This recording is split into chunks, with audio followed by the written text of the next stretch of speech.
नमस्कार, दिन भर की बड़ी खबरों में आपका स्वागत है। मैं हूं आपके साथ सुनीता तिवारी। आज के इस बुलेटिन में हम बात करेंगे लोकसभा में गिरफ्तार मंत्रियों को हटाने के बिल का जोरदार हुआ विरोध। विपक्षी सांसदों ने कॉपी फाड़ी, अमित शाह की ओर फेंके कागज। गृह मंत्री ने दिया विपक्ष को करारा जवाब। फिर बात करेंगे दिल्ली से एक बड़ी खबर सामने आई है। दिल्ली की मुख्यमंत्री रेखा गुप्ता के ऊपर जन सुनवाई के दौरान एक व्यक्ति ने किया हमला, भाजपा नेताओं ने दी प्रतिक्रिया। फिर बुलेटिन के आखिर में बात होगी उत्तर प्रदेश के पूर्व मुख्यमंत्री कल्याण सिंह की चौथी पुण्यतिथि पर हिंदू गौरव दिवस मनाएगी बीजेपी।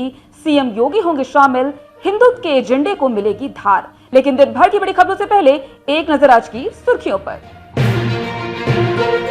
एनडीए के उपराष्ट्रपति उम्मीदवार सीपी राधाकृष्णन ने अपना नामांकन दाखिल किया। पीएम मोदी भी रहे मौजूद। दिल्ली की मुख्यमंत्री रेखा गुप्ता पर हमले की कोशिश, जन सुनवाई के दौरान की घटना, आरोपी पर हत्या की कोशिश का मामला हुआ दर्ज।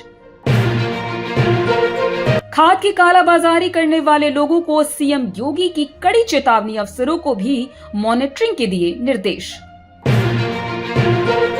गृह मंत्री अमित शाह ने पीएम, सीएम और मंत्रियों को हटाने से जुड़े 3 बिलों को लोकसभा में किया पेश। मध्य प्रदेश के मुख्यमंत्री मोहन यादव बोले, लव जिहाद और ड्रग माफिया के खिलाफ होगी कड़ी कार्रवाई। महिलाओं को लेकर बड़ा ऐलान। लोकसभा में 130वां संविधान संशोधन बिल 2025 पेश। पीएम, केंद्रीय मंत्रियों और राज्य मंत्रियों को गिरफ्तार होने पर पद से हटना होगा। उत्तर प्रदेश गौ आयोग और पतंजलि ने गौ संरक्षण को बढ़ावा देने का किया फैसला। सभी जिलों में बनेंगे मॉडल केंद्र। तेज प्रताप यादव का बड़ा बयान, कहा 5 जयचंदों में से एक जयचंद आज बिहार छोड़कर भागने वाला है। महाराष्ट्र में the best employees cooperative credit society चुनाव में पहली परीक्षा में ही फेल हुए उद्धव राज। दोनों भाई बुरी तरह हारे, खाता भी नहीं खुल पाया।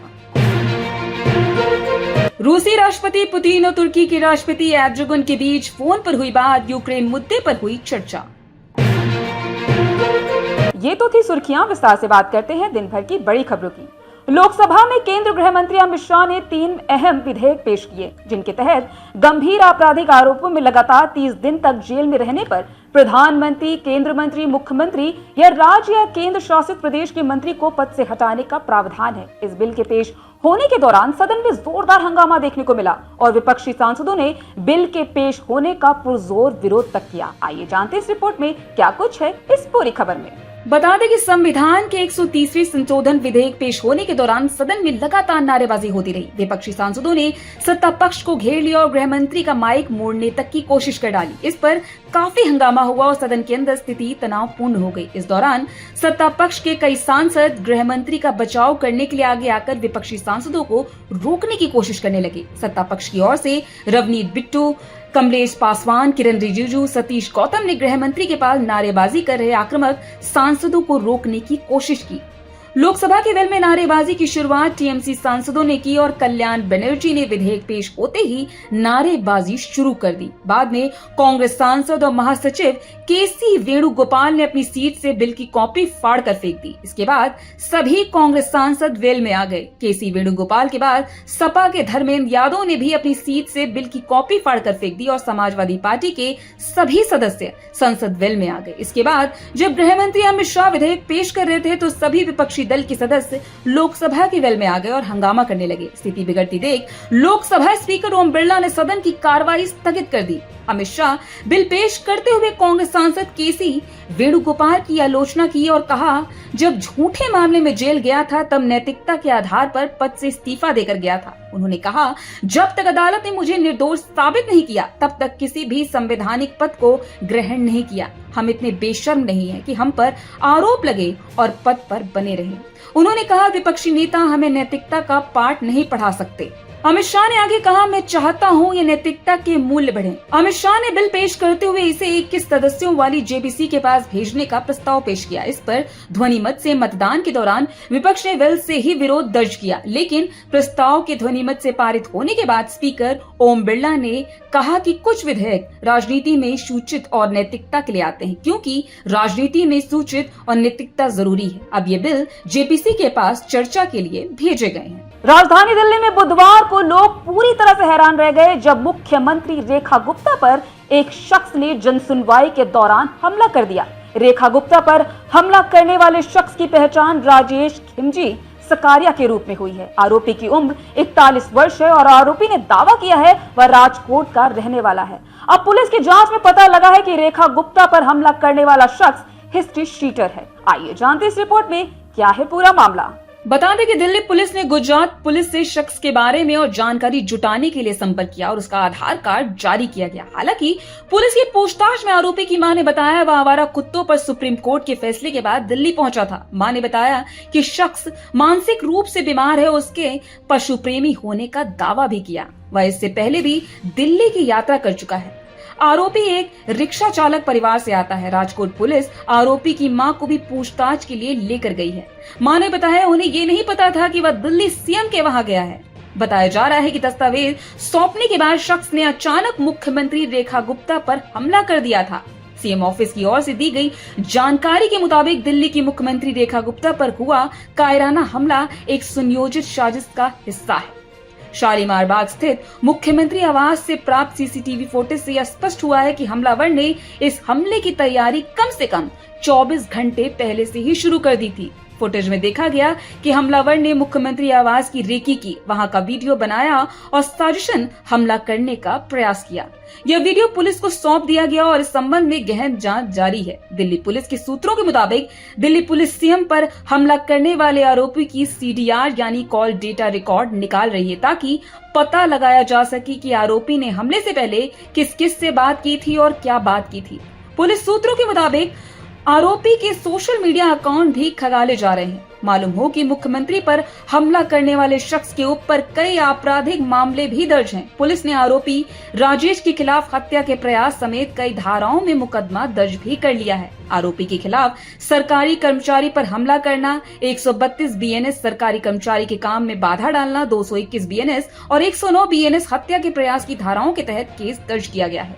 इस हमले के बाद बीजेपी प्रवक्ता प्रवीण शंकर ने कहा कि आरोपी की किसी राजनीतिक दल से सीधे कनेक्शन की पुष्टि नहीं हुई है, लेकिन उसके हमले से पहले दिए गए बयान संकेत देते हैं वह दिल्ली में अपनी स्थिति को लेकर असंतुष्ट किसी पार्टी से जुड़ा हो सकता है। वहीं दिल्ली बीजेपी प्रमुख वीरेंद्र सचदेवा ने बताया कि आरोपी ने मुख्यमंत्री का हाथ पकड़कर खींचने की कोशिश की, जिससे धक्का मुक्की हुई और उनका सिर टेबल के कोने से टकरा गया। उन्होंने कहा डॉक्टरों ने गुप्ता की स्थिति स्थिर बताई है, हालांकि वह सदमे में है। सचदेवा ने यह भी स्पष्ट किया कि पत्थर फेंके जाने या थप्पड़ मारे जाने की अटकलें पूरी तरह से गलत है। उन्होंने रेखा गुप्ता को मजबूत महिला बताते हुए कहा वह अपनी दैनिक काम और जनसुनवाई जारी रखेंगी। वहीं हमले के बाद भी मुख्यमंत्री रेखा गुप्ता ने बेहद संयम का परिचय दिया है। उन्होंने मंच से ही लोगों को संबोधित करते हुए कहा लोकतंत्र में हर व्यक्ति को अपनी बात रखने का अधिकार है, लेकिन हिंसा किसी भी समस्या का समाधान बिल्कुल भी नहीं है। मैं स्वस्थ हूं और जनता की सेवा का काम पहले की तरह जारी रहेगा।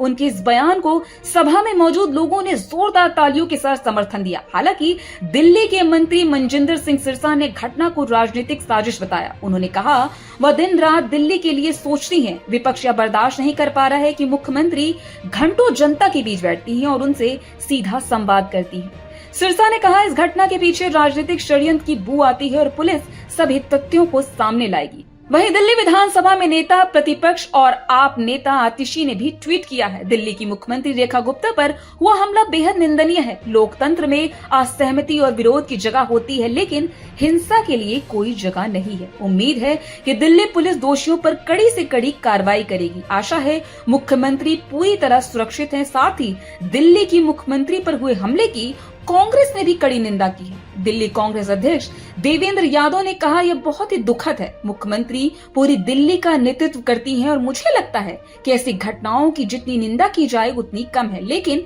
यह घटना महिला सुरक्षा की पोल भी खोलती है। अगर दिल्ली की मुख्यमंत्री ही सुरक्षित नहीं तो आम आदमी या आम महिला कैसे सुरक्षित रह सकती है। उत्तर प्रदेश के पूर्व मुख्यमंत्री कल्याण सिंह के बहाने बीजेपी मिशन 2027 का आगाज करने जा रही है। कल्याण सिंह की चौथी पुण्यतिथि पर गुरुवार को अलीगढ़ में बीजेपी का एक बड़ा कार्यक्रम होने जा रहा है, जिसमें सीएम योगी आदित्यनाथ, केंद्र मंत्री धर्मेंद्र प्रधान सहित दोनों डिप्टी सीएम केशव मौर्य और ब्रजेश पाठक शिरकत करेंगे। इसके अलावा बीजेपी के प्रदेश अध्यक्ष भूपेंद्र चौधरी और प्रदेश के संगठन महामंत्री धर्मपाल सिंह शामिल होंगे। आइए जानते हैं इस रिपोर्ट में कैसे करेगी बीजेपी मिशन 2027 का आगाज।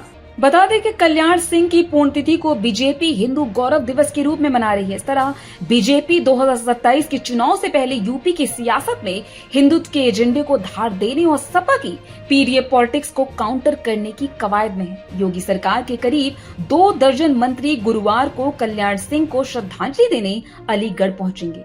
इस दौरान सीएम योगी सहित बीजेपी के दिग्गज नेता अलीगढ़ में 2 घंटे तक रहकर कल्याण सिंह के बहाने 2027 का एक तरह से पश्चिम यूपी में आगाज करेगी। बता दें कि बीजेपी 2024 में पश्चिम यूपी की हारी हुई लोकसभा सीटों पर लोधी समुदाय के वोटरों को साध कर 2027 को फतेह करने की रणनीति अपनाएगी। बता दें कि कल्याण सिंह की श्रद्धांजलि सभा में बीजेपी के दिग्गज नेताओं के अलीगढ़ पहुंचने के पीछे सियासी मकसद साफ है। कल्याण सिंह को हिंदुत्व की राजनीति करने वाले राम मंदिर आंदोलन का नायक माना जाता था।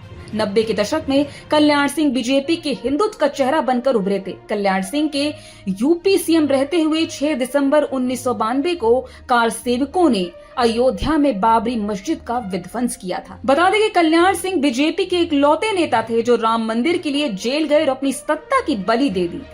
इस तरह कल्याण सिंह की पहचान राम भक्त और हिंदुत्व की कट्टर छवि वाले नेता की रही है, जिसे बीजेपी 2027 में भुनाने की कवायद में है। इसलिए बीजेपी कल्याण सिंह की पुण्यतिथि को हिंदू गौरव दिवस के रूप में मनाकर यूपी की सियासत में हिंदुत्व के एजेंडे को धार दे रही है। उत्तर प्रदेश में कल्याण सिंह के रूप में बीजेपी के पास एक ऐसा ऑलराउंडर चेहरा था जिसके सहारे पार्टी ने जातीय समीकरण को मजबूत करने के साथ साथ हिंदुत्व की आक्रामक राजनीति को धार दी थी। यही वजह है कि बीजेपी कल्याण सिंह की श्रद्धांजलि का कार्यक्रम ऐसे समय कर रही है जब 2027 के चुनाव को लेकर सियासी सरगर्मी तेज हो चुकी है। सपा कांग्रेस मिलकर बीजेपी के खिलाफ ओबीसी दलित पॉलिटिक्स का सियासी नैरेटिव सेट करने में जुटी है।